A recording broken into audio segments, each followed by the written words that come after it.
मजे की बात यह है कि आरएसएस इस्लाम और ईसाइयत को, इस्लाम और क्रिश्चियनिटी को भारत का विदेशी धर्म मानता है, और जो जैन धर्म, बौद्ध धर्म है और सिख धर्म है, उसको इंडिपेंडेंट धर्म नहीं मानता है, उसको वो हिंदू धर्म की ही ये कहता है कि ये उसका हिस्सा है। ये जानना जरूरी है कि मुसलमान यूनिवर्सिटीज जो हैं उनमें आमतौर पर वाइस चांसलर मिलिट्री ऑफिसर भेजे जाते हैं, मिलिट्री ऑफिसर रखे जाते हैं, क्योंकि उनको लगता है कि ये बहुत खतरनाक जगह हैं। मुसलमानों में अखबार पढ़ा जाना मुश्किल है अगर आप आरएसएस के खिलाफ नहीं लिखेंगे तो, कि मुसलमान लिंच किए जा रहे हैं।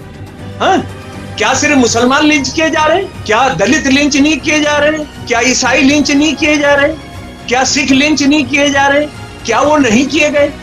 और गाय पर क्या सिर्फ मुसलमानों पर अत्याचार हो रहा है? मुसलमानों को लिंच किया जा रहा है, दलितों को लिंच नहीं किया जा रहा है। और दूसरी बात यह है कि आप क्या सफाई देने गए हैं वहां पर? आप ये सफाई देने गए कि 1966 के अंदर जो गुरु ऑफ हेट है, प्रोफेसर रामचंद्र गोलवलकर को गुरु ऑफ हेट कहते हैं, उसने कह दिया कि यहाँ पर गौ काटना जो है वो मुसलमानों के आने से शुरू हुआ, जो 1000% झूठ है। ये बंदा जो है विवेकानंद को नहीं पढ़ा हुआ। ये जो पांचों इंटेलेक्चुअल, जाहिल इंटेलेक्चुअल अपने आप को कह रहे हैं, इन्होंने विवेकानंद को नहीं पढ़ा, इन्होंने बाबा साहब अंबेडकर को नहीं पढ़ा। विवेकानंद कह रहे हैं कि ये 1900 का भाषण मैं आपको बता रहा हूं, फरवरी मार्च के उनके भाषण है कहीं, वो ये कह रहे हैं कि आप हिंदू हो ही नहीं सकते थे अगर आप गैया का मांस नहीं खाते थे।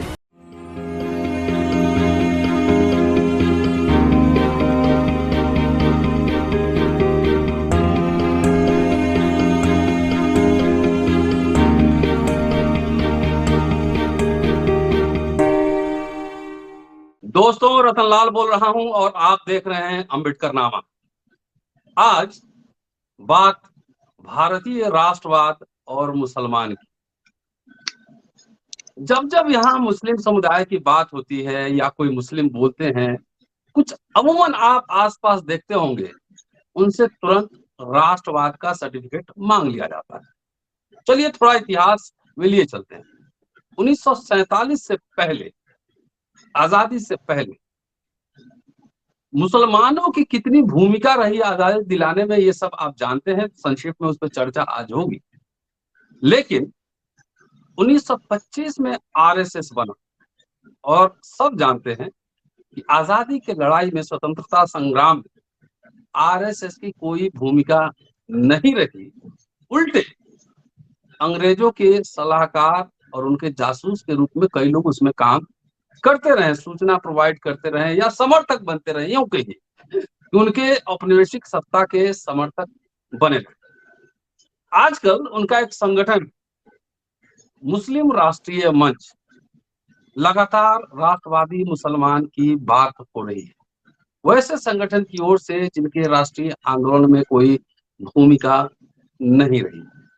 आज इसी विषय पर चर्चा करने वाला हूं। जाने माने राइटर हैं, रंगकर्मी, प्रोफेसर रहे दिल्ली यूनिवर्सिटी में, शमसुल इस्लाम साहब। लगातार आप अम्बेडकरनामा पर सुनते रहे और उनकी किताब पुनः मेरे हाथ में है, 1857 की हैरत अंगेज दास्तानें।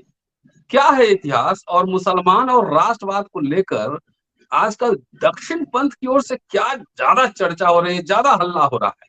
जैसे कहते हैं ना कि नया नया मौलाना ज्यादा अल्लाह अल्लाह करता है। तो क्या है मसला, शमसुल इस्लाम साहब से समझेंगे। स्वागत है सर अम्बेडकरनामा में। जी नमस्कार, सलाम नमस्कार। भाई, जय भीम, सलाम इनकलाब जिंदाबाद। जी। बहुत बहुत शुक्रिया एक बार फिर आपके साथ एक ज्वलंत, एक बर्निंग इशू पर बातचीत करने का ये मौका मिला है, अपने दोस्तों को, अम्बेडकरनामा के दोस्तों तक अपनी बात पहुंचाने का। बहुत बहुत शुक्रिया। सर क्या है मसला, फ्लोर इज योर्स। एंड जरा सा इतिहास देखिए, बताइए और राष्ट्रीय मुस्लिम मंच क्या है, इसकी स्थापना कब और क्यों हुई, उस पर ज्यादा हम लोग फोकस रखेंगे। जी हाँ, नहीं, वो मुझे लग रहा है कि उससे वो उस पर फोकस रखें कि आरएसएस ने जो 44 से ज्यादा अपने संगठन बनाए हुए, गुप्त संगठनों के तो कोई हिसाब किताब नहीं है, वो तो जी परम वैभव के पद पर जो आरएसएस ने 98-99 किताब छापी और उसको फौरन वापस किया। उन्होंने बताया कि हम बहुत सारे संगठन चलाते हैं जिसमें मेंबरशिप नहीं होती, जिसका कोई रिकॉर्ड नहीं होता, जिसके मिनट्स नहीं बनाए जाते, जिसके ऑफिस बेरर नहीं होते, लेकिन उसके बावजूद उन्होंने 44 संगठन माने थे और इसमें एक ये राष्ट्रीय मुस्लिम मंच भी था, है ना, और सिख जी संगत भी और ये सब है। तो मजे की बात यह है कि आरएसएस इस्लाम और ईसाइयत को, इस्लाम और क्रिश्चियनिटी को भारत का विदेशी धर्म मानता है, और जी जो जैन धर्म, बौद्ध धर्म है और सिख धर्म है, उसको इंडिपेंडेंट धर्म नहीं मानता है, उसको वो हिंदू धर्म की ही ये कहता है कि ये उसका हिस्सा है। और आप क्या कह सकते हैं कि उसका जो समंदर है, जो हिंदुइज्म, उसकी छोटी छोटी नदियां हैं, तो वो उनको इंडिपेंडेंट धर्म नहीं मानता है। लेकिन उस सब के बावजूद, राष्ट्रीय मंच के होने के बावजूद, जिसका इंद्रेश जिसके अध्यक्ष हैं, और इंद्रेश साहब वो आदमी हैं जो बम ब्लास्ट में भी, जिनका बहुत बार नाम था, असल में एक बम फोड़ने वाले ने भी उनका नाम लिया था कि ये जो खास तौर पर लाहौर जाने वाली जो ट्रेन थी, समझौता एक्सप्रेस, उसमें उन्होंने किया था, लेकिन वो फिर नाम गायब हो गया। हालांकि जो आईपीएस अफसर उसको इन्वेस्टिगेट कर रहे थे, हरियाणा कैडर के, उन्होंने साफ किया था, पर वो नाम गायब हो गए। तो ये मजे की बात यह है कि ये 5 मुसलमान इंटेलेक्चुअल हैं। यानी इस बार जो है वो मुसलमान संगठन जो है आरएसएस का, वो तस्वीर में नहीं है। इस बार जो 5 इंडिविजुअल हैं, 5 बहुत ऊंचे दर्जे के मुसलमान हैं। वाईएस कुरैशी साहब ये मुख्य चुनाव आयुक्त रह चुके हैं। उसके बाद नजीब जंग साहब हैं, ये पुराने आईएएस अफसर भी हैं। नजीब जंग साहब हैं जो दिल्ली के लेफ्टिनेंट गवर्नर भी रहे हैं, और यहाँ की जो लोकल सरकार थी उसको चलने नहीं देते थे। ये भी पुराने आईएएस अफसर हैं। और उसके जी बाद एक बड़े रिटायर्ड लेफ्टिनेंट जनरल हैं जमीरुद्दीन शाह साहब, ये एएमयू के वाइस चांसलर भी रहे हैं। यहाँ ये जानना जरूरी है कि मुसलमान यूनिवर्सिटीज जो हैं उनमें आमतौर पर वाइस चांसलर मिलिट्री ऑफिसर भेजे जाते हैं, मिलिट्री ऑफिसर रखे जाते हैं, क्योंकि उनको लगता है कि ये बहुत खतरनाक जगह हैं। अब तो मुसलमान आरएसएस से जुड़े हुए लोग आने लगे हैं, लेकिन कोई पढ़ा लिखा मुसलमान वहां नहीं भेजा जाता है। और उसके बाद एक शाहिद सिद्दीकी साहब हैं, जिनके जो पत्रकार हैं, लेकिन उसके साथ लीडर भी हैं। वो आरएलडी के मेंबर, आरएलडी के आजकल शायद वाइस प्रेसिडेंट या जनरल सेक्रेटरी हैं, लेकिन उनको भी ये याद नहीं होगा कि वो कितनी पार्टियों की तरफ से राज्यसभा के मेंबर रह चुके हैं। और वो ये सपा में जो थे पहले, उर्दू, शमसुल साहब जी सपा में थे पहले क्या? जी जो जी, सपा में पहले थे वो, सपा में थे, समुद्र। जी जी सपा में थे, उसके बाद इसमें थे, मतलब जहां भी मौका मिला। और सपा के भी बहुत बड़े स्पोक्स पर्सन। और मजे की बात यह है कि जो आरएसएस से मिल रहे हैं, मैं उनके अखबार के बारे में जानता हूं, तो वो हमेशा आरएसएस के खिलाफ लिखता है, क्योंकि मुसलमानों में अखबार पढ़ा जाना मुश्किल है अगर आप आरएसएस के खिलाफ नहीं लिखेंगे तो ये उसमें शामिल है। और उसके बाद एक बड़े पूंजीपति, खैर अब तो बहुत बड़े पूंजीपति नहीं है, ये शेरवानी साहब, सही शेरवानी। तो ये इन्होंने मिलने का तय किया। और मजे की बात यह है कि ये लोग मिले हैं, इसका खुलासा या इसका ऐलान इन्होंने नहीं बताया। वो तो इंडियन एक्सप्रेस में श्यामलाल यादव ने 22 सितंबर को एक स्टोरी की कि जनाब ये 5 लोग मिले और इनका इंटरव्यू, इनको कोट किया काफी चीजों में लेकर। और उसके बाद जब ये फंस गए 5 लोग, यानी ये जिस चीज को कह रहे हैं कि मुसलमानों को और आरएसएस को आना होगा, हमको गलतफहमियां दूर करनी होगी, ये रात के अंधेरे में जिसको कहते हैं ना, यानी चुपके से मिलने का तय किया। और किससे मिले सर? शाहिद किससे सिद्दीकी मिले साहब ने, जी सर? शाहिद सिद्दीकी साहब, जी किससे मिले? मोहन भगवत से, अच्छा। मोहन भगवत से, जो दिल्ली में आरएसएस का हेडक्वार्टर है, वहां पर मिले। और मजे की बात यह है कि इन्होंने बताया नहीं कौन सी तारीख को, कितने दिन पहले। लेकिन ये शाहिद सिद्दीकी साहब जो हैं, उन्होंने श्यामल यादव जी को बात करते हुए ये बताया कि ये हमने मीटिंग की मांग की थी नूपुर शर्मा की घटना के बाद, यानी जून के अंदर ये मांग की गई थी। और जून के अंदर वो समय है जब नूपुर शर्मा की वजह से तमाम इस्लामी दुनिया जो है, भारत के अंदर भी बहुत दंगे हो रहे हैं, और सारी जो इस्लामी दुनिया है, सो कॉल्ड इस्लामी दुनिया है, सऊदी अरब से लेके, कुवैत से लेके, और इराक से लेके, और ईरान से लेके, सब बहुत नाराज हो गए थे। और आरएसएस की जो सरकार है मोदी साहब वाली, अमित शाह वाली, उसको अपना चेहरा छुपाना जो है वो मुश्किल हो रहा था। तो उसमें इन्होंने मांग की थी, और ये उसी का हिस्सा था। ये जब इन्होंने मांग की थी तो बात ये था कि मोदी और अमित शाह की सरकार जहां फंस गई थी, तो उनको मुश्किल से निकालना था। ये पांचों जो मुसलमान बुद्धिजीवी हैं, उन्होंने इसीलिए किया था। लेकिन आप देखिए कि मोहन भगवत साहब ने उनको समय नहीं दिया था, और मोहन भगवत साहब ने 1 महीने बाद तो उनके दफ्तर ने जवाब दिया, और ये मीटिंग पिछले 15 दिन में हुई है। ये मीटिंग पिछले 15 दिन में हुई है, और उसके बाद ये लोग खूब लिख रहे हैं। यानी कल तो कुरैशी साहब ने लिखा कि हम क्यों मिले, उससे पहले, उससे एक दिन पहले जंग साहब ने लिखा कि वो क्यों मिले थे। पर हम इसके बारे में 2-3 चीजों को डॉक्टर रतनलाल समझ लें। वो बातें ये हैं कि ये गए कि भाई बहुत खराब माहौल हो रहा है, और मुसलमानों को धमकाया जा रहा है, उनको लिंच किया जा रहा है, उनके बारे में बहुत घृणा वाली बातें फैलाई जा रही हैं, और गाय के नाम पर उनको मारा जा रहा है, उनको लिंच किया जा रहा है। तो ये जो तीनों लोग हैं, जो पहले के 3 हैं, कुरैशी, जंग और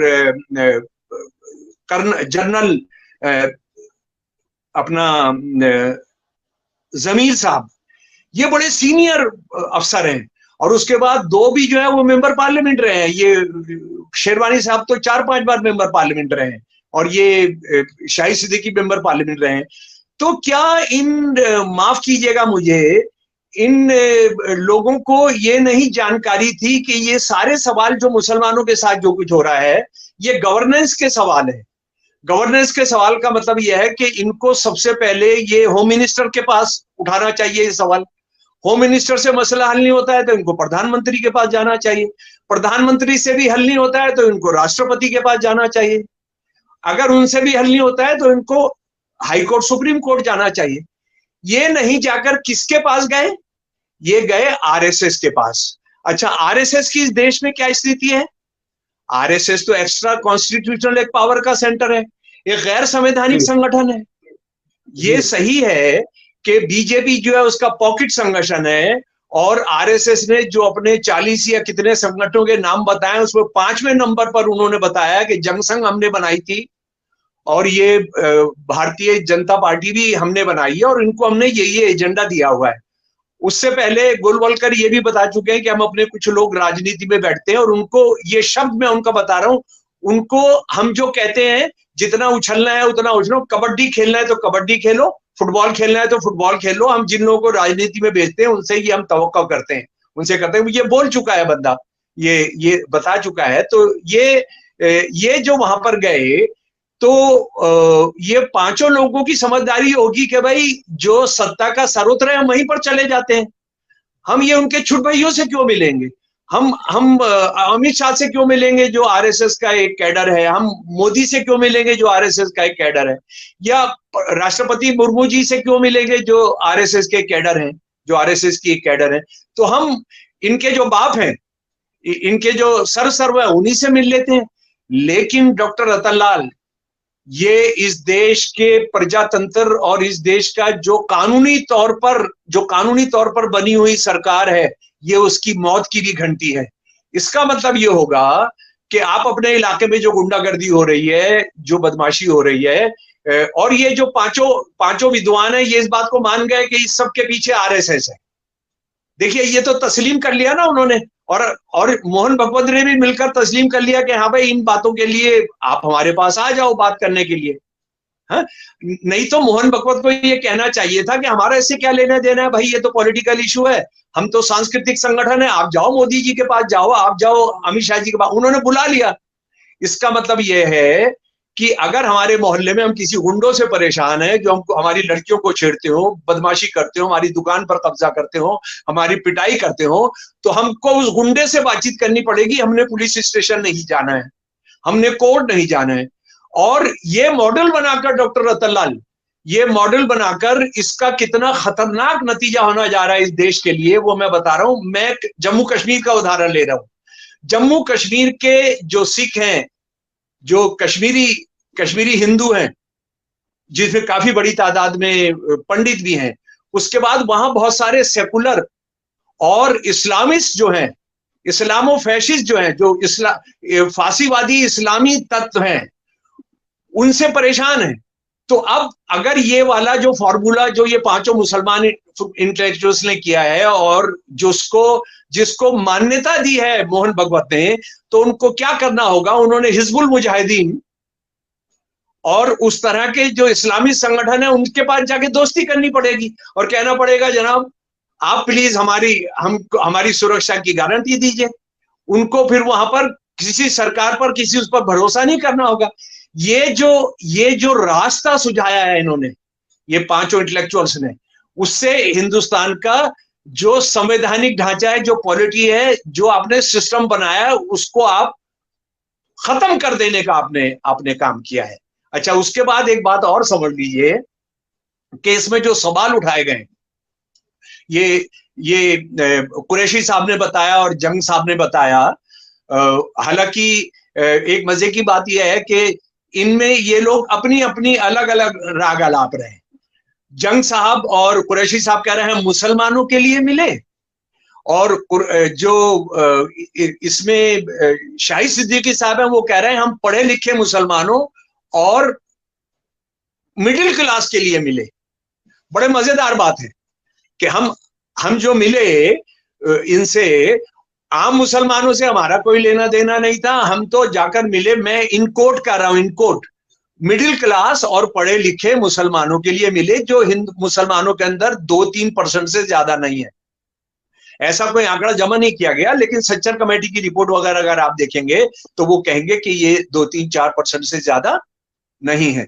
पर इसमें जो जिन सवालों पर वो बात करने गया, जरा उनको देखिए कि मुसलमान लिंच किए जा रहे हैं। हाँ, क्या सिर्फ मुसलमान लिंच किए जा रहे हैं? क्या दलित लिंच नहीं किए जा रहे? क्या ईसाई लिंच नहीं किए जा रहे? क्या सिख लिंच नहीं किए जा रहे? क्या वो नहीं किए गए? और गाय पर क्या सिर्फ मुसलमानों पर अत्याचार हो रहा है, मुसलमानों को लिंच किया जा रहा है, दलितों को लिंच नहीं किया जा रहा है? और दूसरी बात यह है कि आप क्या सफाई देने गए हैं वहां पर? आप ये सफाई देने गए कि 1966 के अंदर जो गुरु ऑफ हेट है, प्रोफेसर रामचंद्र गोलवलकर को गुरु ऑफ हेट कहते हैं, उसने कह दिया कि यहाँ पर गौ काटना जो है वो मुसलमानों के आने से शुरू हुआ, जो 1000% झूठ है। ये बंदा जो है विवेकानंद को नहीं पढ़ा हुआ। ये जो पांचों इंटेलेक्चुअल, जाहिल इंटेलेक्चुअल अपने आप को कह रहे हैं, इन्होंने विवेकानंद को नहीं पढ़ा, इन्होंने बाबा साहब अंबेडकर को नहीं पढ़ा। विवेकानंद कह रहे हैं कि ये 1900 का भाषण मैं आपको बता रहा हूं, फरवरी मार्च के उनके भाषण है कई। वो ये कह रहे हैं कि आप हिंदू हो ही नहीं सकते थे अगर आप गैया का मांस नहीं खाते थे, आप ब्राह्मण हो ही नहीं सकते थे अगर आप गैया का मांस नहीं खाते थे। और गैया का मांस खाना इसलिए जरूरी होता था क्योंकि वो सबसे पवित्र चीज थी, वो हमारे को सबसे प्यारी थी। इसलिए हमारे यहाँ कोई मेहमान आता था, कोई भगवान आता था, या हमारा दामाद आता था, या हमारा गुरु आता था, तो हम उसको सबसे बेहतरीन गाय जो थी उसका मांस खिलाते थे। डॉक्टर अंबेडकर ने बताया did Hindus never eat beef in ancient India, उसमें बताया कि इंद्र के लिए 3-3 हजार गायें काटी जाती थी उसकी दावत के लिए। तो जी, एक कोट कर रहा हूं डॉक्टर अंबेडकर को, चूंकि आपने बात उठा दिया है। उन्होंने कहा है कि इस देश में मुसलमानों और ईसाइयों ने जितनी गाय नहीं खाई है उससे ज्यादा ब्राह्मणों ने खाई है। जी जी, ये अंबेडकर साहब का कोट है। जी हाँ। और मैं कह रहा हूं कि हमारे जो बहुजन साथी हैं, उन्होंने बाबा साहब का जो लेखा did Hindus never eat beef, मैंने उसका हिंदी करके बीबीसी वालों ने यूज किया था, वो बीबीसी हिंदी की साइट पर है, आपको आपको आपको उसको जरूर पढ़ना चाहिए, क्योंकि बाबा साहब का जो हिंदी अनुवाद जो ऑफिशियल उसके अंदर है, वो बहुत खराब हिंदी किया है उन्होंने, बहुत खराब हिंदी अनुवाद किया है बदकिस्मती से। तो उसको उसको पढ़ना चाहिए। अच्छा, अब देखिए, मैं यहाँ एक बुनियादी सवाल उठा रहा हूं डॉक्टर रतनलाल, कि मुसलमानों का एक सेक्शन जो ये कह रहा है कि हम मिडिल क्लास मुसलमानों के लिए, और सॉरी, मिडिल क्लास मुसलमानों के लिए और पढ़े लिखे मुसलमानों के लिए सुरक्षा हम चाहते हैं, वो इतने इतने नालायक, इतने राष्ट्र विरोधी, इतने मुसलमान विरोधी, इतने इस देश विरोधी हैं कि वो सोचते हैं कि आरएसएस जो इस देश की प्रजातंत्र में, इस देश के सेकुलरिज्म में, इस देश के बाबा साहब के नेतृत्व में बनाए हुए संविधान में विश्वास नहीं करता है, वो मुसलमानों को सुरक्षा दे देगा। यानी ये लोग क्या सोच रहे हैं कि भारत का जो सेकुलर डेमोक्रेटिक कॉन्स्टिट्यूशन है, इगैलिटेरियन कॉन्स्टिट्यूशन है, उसकी बहुत प्रॉब्लम्स हो सकती हैं, लेकिन ये भी सच है उस तरह का एक्सपेरिमेंट दुनिया के इतिहास में कभी नहीं हुआ। सेकेंड वर्ल्ड वॉर के बाद जो 30 से 35 देश आजाद हुए, उनमें ये एक संविधान था जो आज तक टिका हुआ है, बहुत सारे नुकसान पहुंचाने के बावजूद। तो आप मुसलमानों का एक गिरोह है जो हिंदुत्व फाशीवादियों के साथ दोस्ती करना चाहता है। यानी इसका मतलब यह है कि वो जो भारत का सेकुलर डेमोक्रेटिक ढांचा है, वो रहेगा तो मुसलमान बचेंगे, वो रहेगा तो इस्लाम बचेंगे, वो रहेगा तो मदरसे बचेंगे, उनको इस बात की चिंता नहीं है। ये 4-5% लोगों का, या मैं कह रहा हूं चलो 1 मिनट के लिए ये सारे 14% मुसलमानों का नेतृत्व करते हैं, जो ये नहीं करते हैं, ये दलाल है। इनको ये मोदी की लगातार सरकार चलने की वजह से ये अनाथ हो गए हैं। और हमारे एक दोस्त हैं बड़े पत्रकार, वो इनको राजपूत कहते हैं। ये राजपूत कास्ट वाले नहीं, ये वो लोग हैं जो राज के बिना नहीं रह सकते। जैसे ब्राह्मणिज्म जो है वो राज के बिना नहीं रह सकता है, उनको राज राज चाहिए। तो इनको बड़े दिन हो गए जिनके उसमें साय में पले, उनकी कोई हैसियत नहीं रही है, समाजवादी पार्टी की कोई हैसियत नहीं है, आरएलडी की कोई हैसियत नहीं है, कांग्रेस जिनके राज में ये बहुत पले बड़े अफसर और वो सब क्या क्या पोस्टिंग ली, माफ कीजिए मेरे को ऐसा लगता है कि वो है नहीं। तो अब ये जो है यहाँ अपनी नौकरियां तलाश रहे हैं, अपने जो है कमेटीज में जाना, इस सब को तलाश रहे हैं। तो बात यह है, इनको ये समझ नहीं है कि ये देश बचेगा, इस देश का सेकुलरिज्म डेमोक्रेसी बचेगी तो मुसलमान बचेंगे, तो इस्लाम बचेगा, मदरसे बचेंगे, नहीं तो ये बचेंगे, इस्लाम नहीं बचेगा, मुसलमान नहीं बचेंगे। तो ये इनकी व्यक्तिगत जो अपना कैरियर है, व्यक्तिगत जो अपनी एक हाल बचाना चाहते हैं, ये उसके लिए। एक और इंपॉर्टेंट बात जो मैं इनको बता रहा हूं, और जगहों पर भी बता रहा हूं, परसों इलाहाबाद था जहां इसी को लेकर मैं बात कर रहा था कि ये किन के साथ बात कर रहे हैं। 26 नवंबर 1949 को भारत की संविधान ने भारत का संविधान पास किया। 4 दिन के बाद आरएसएस के अंग्रेजी मुखपत्र ने एडिटोरियल लिखा कि हमको ये संविधान मंजूर नहीं है, हमको मनुस्मृति चाहिए। और इससे पहले सावरकर साहब ये बोल चुके थे कि चारों वेदों के बाद सबसे पूजनीय जो हमारा स्क्रिप्चर है, वो मनुस्मृति को स्क्रिप्चर कह रहे हैं, धार्मिक पुस्तक कह रहे हैं उसको। ये उसके बाद ये हमारा सबसे पूजनीय हमारा स्क्रिप्ट है। और 15 अगस्त को एडिटोरियल में जो आरएसएस ने तिरंगे झंडे के बारे में जो एकता, जो हमारी आजादी की लड़ाई का, जो हमारी फ्रेटर्निटी की लड़ाई का, जो हमारी इक्वलिटी की लड़ाई का, जो जस्टिस की लड़ाई का जो प्रतीक था, उसके बारे में कहा कि ये मनहूस है। ये तिरंगा झंडा जो है ये मनहूस है, 3 रंग है, इसको इस देश के हिंदू कभी नहीं मानेंगे। इनके साथ ये लोग बात कर रहे हैं जो बड़े बड़े अफसर हैं, इनके साथ ये मेंबर पार्लियामेंट बात कर रहे हैं जो तिरंगे झंडे को सलामी देते रहे हैं, जिन्होंने शपथ ली है कि भारत के संविधान को वो अपहोल्ड करेंगे। मेंबर पार्लियामेंट बनते हुए, आईएएस बनते हुए, और उसके बाद जो इन्होंने पद ग्रहण किए उसको लेकर इन्होंने किया है। और किस संगठन के साथ ये बातचीत कर रहे हैं, ये बात जो है ये बहुत इंपॉर्टेंट है, जिसको हमको समझने का है। तो ये असल में ये आरएसएस जब घिर गई है, आरएसएस से जब लोग परेशान हो रहे हैं, तो आरएसएस क्या है, इसके जो छुपे रुस्तम है ना, जो स्लीपिंग सेल्स है, जो इनके स्लीपिंग सेल्स हैं, उनको वो कह रही है निकल के बाहर आओ, और वो इस सब काम के अंदर उनकी उनकी मदद कर रहे हैं। अच्छा, एक और बात डॉक्टर दलाल हमको समझने की जरूरत है। एक ऐसे वक्त में जब मस्जिदों पर बुलडोजर चलाए जा रहे हैं, एक ऐसे वक्त के अंदर जब घरों पे एक एक मुसलमान परिवार है, उसमें एक आदमी जुर्म करता है, मैं उस बहस में नहीं जा रहा हूं कि उसने जुर्म किया था नहीं किया था, वो अलग, वो तो कोर्ट का मामला है। मान लो हमने कहा कि भाई he is alleged to have rape, he is alleged to have indulge in anti national act, ठीक है। आप उसके पूरे घर को बुलडोजर से गिरा दे रहे हैं। आप मस्जिदों को, एक कोई इमाम पर कुछ मामला है, आप पूरी मस्जिदें गिरा दे रहे हैं। आप बुलडोजर नहीं कर रहे हैं तो उस इलाके से भीड़ एकत्रित कर रहे हैं आसाम के अंदर, और मस्जिदों को, आप मदरसों को गिरा दे रहे हैं। उसके बाद आप जो है हमले कर रहे हैं, आप सारे मुसलमानों को कह रहे हैं कि ये पाकिस्तानी है, ये एंटी नेशनल है। नूपुर जो कह रही थी प्रॉफिट मोहम्मद, इस्लाम के खुदा के बाद जो सबसे जिनकी इज्जत की जाती है, प्रॉफिट मोहम्मद के बारे में वो क्या क्या बोल रही हैं, उनकी कभी गिरफ्तारी नहीं होती। ये लोग उनके साथ बातचीत कर रहे हैं।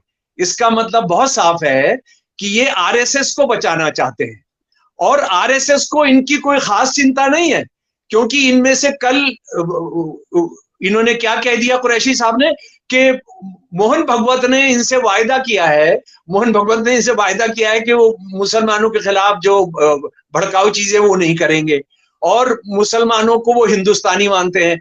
इन लोगों ने कुछ भी नहीं जानते आरएसएस के बारे में, इनको कुछ नहीं करना था। इन्होंने ये किताब ले जानी थी अपने साथ, बंच ऑफ थॉट्स ले जाना था, विचार नवनीत ले जाना था, और उसका चैप्टर 16 इन्होंने बता देना था। इंटरनल थ्रेट्स, मुसलमान नंबर 1 इंटरनल थ्रेट है, ईसाई नंबर 2 इंटरनल थ्रेट है, और कम्युनिस्ट नंबर 3 इंटरनल थ्रेट है। तो ये उसने बताया था, हम तो बिल्कुल एक मानते हैं, और हम उनकी पूरी इज्जत करते हैं। ये क्या इज्जत कर रहे हैं, जो हिंदू लड़कियों के साथ जो कुछ हो रहा है आरएसएस और बीजेपी के राज वाले में, ये मुसलमान बच्चियों की हिफाजत करेंगे। ये यूपी के अंदर, मध्य प्रदेश के अंदर, राजस्थान के अंदर जो कुछ हो रहा है, हिंदू जिनको ये कहते हैं हमारे धर्म का हिस्सा है, जिनको जिनको मनु जो है, मनुस्मृति शूद्र कहती है, ये उनके साथ जो कुछ कर रहे हैं, उनको बराबर, अगर आप ऊंची जाति के बराबर में बैठ जाएंगे, आप इसको नीचे के आप बम काटेंगे उनका, ऊंची आवाज में बोलेंगे, उनकी जमीन, उनकी जबान काट देंगे।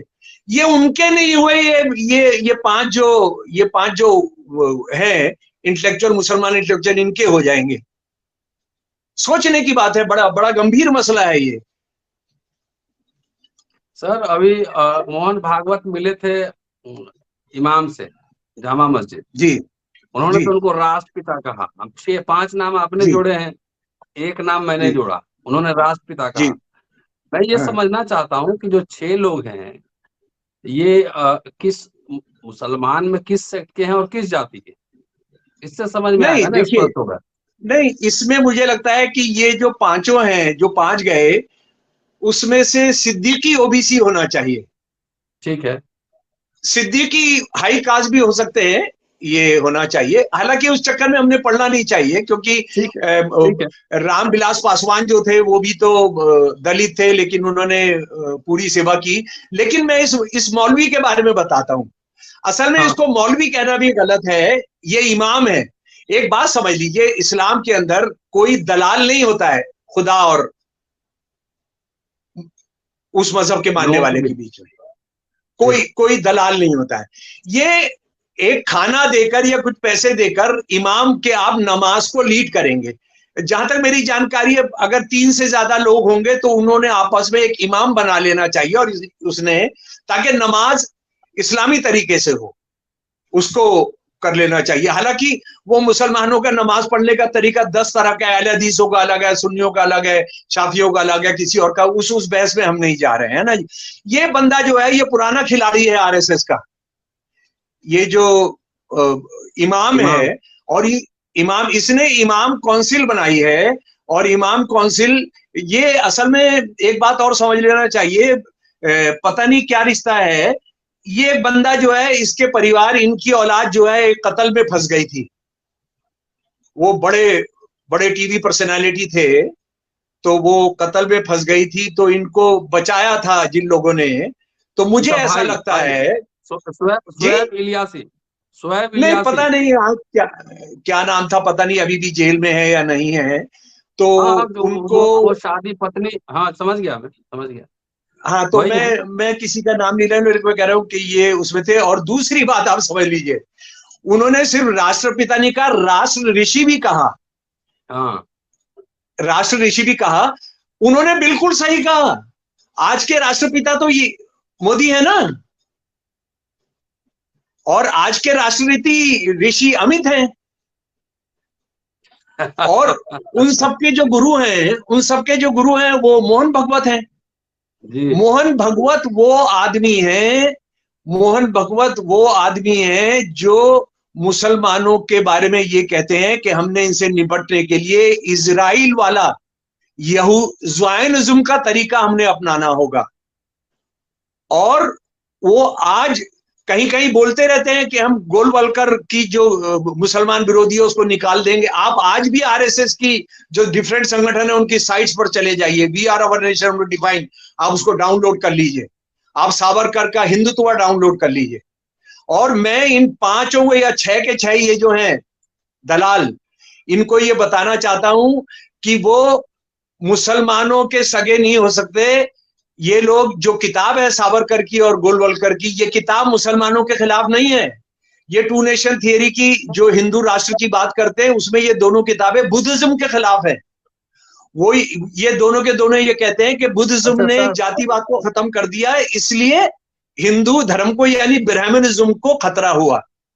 तो इसको हमने बहुत गहराई से समझाने का है। ये लोग जो आज संकट के समय में, जब किसानों का बुरा हाल है, जब नौजवानों का बुरा हाल है, जब शिक्षा संस्था खत्म है, जब सरकारी यूनिवर्सिटीज की फीस 300 गुना बढ़ा दी गई है, नौकरियां खत्म हो गई हैं, उन पर चर्चा नहीं करके मोहन भगवत के साथ ये मुसलमान पढ़े लिखे और मिडिल क्लास के लिए जो बात करने गए हैं, ये इस देश के गद्दार हैं, पूरे की पूरी तरह से गद्दार हैं।